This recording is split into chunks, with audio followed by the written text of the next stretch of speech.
अरे यार, घरून यावेळेस पण मिरची मसाले तयार करून आणायला लावलेत. पण मागच्या वर्षीचा अनुभव खूपच वाईट होता. का रे, काय झालं?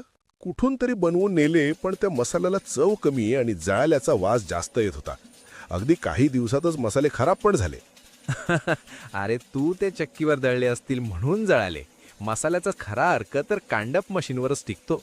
हो, पण मग त्यासाठी आता सिन्नर किंवा संगमनेरला हेलपाटे मारायला लागतील ना. कशाला, आपल्या नांदूर शिंगोटेमध्येच तर आहे की. गेल्या अनेक वर्षांपासून ग्राहकांचा विश्वास संपादन केलेलं नाव ओंकार कांडप अँड मल्टी सर्व्हिसेस. अच्छा, तिथे काय वेगळं आहे? तिथे अत्याधुनिक आणि सुसज्ज अशा मशिनरी आहेत. तिथे मसाले जळत नाहीत, त्यामुळे त्यांची पारंपरिक चव आणि नैसर्गिक सुगंध वर्षभर टिकून राहतो. आणि हो, मसाल्यांबरोबर तिथे मिरची, हळद, धना पावडर, खारीक खोबरेही दळून मिळते. आणि विशेष म्हणजे या वर्षीपासून शेंगदाणा फोडणी सुविधा पण उपलब्ध आहे, आणि तेही अगदी योग्य दरात. मग तर विषय संपला. मी आजच तिकडे जातो. तर मग मंडळी, तुम्ही सुद्धा दर्जेदार मसाल्यांसाठी नक्की भेट द्या. ओंकार कांडप अँड मल्टी सर्व्हिसेस. ठिकाण मुंगसे वस्ती, Nandur Shingote bypass. Location Google मॅप्सवर देखील उपलब्ध आहे. धन्यवाद.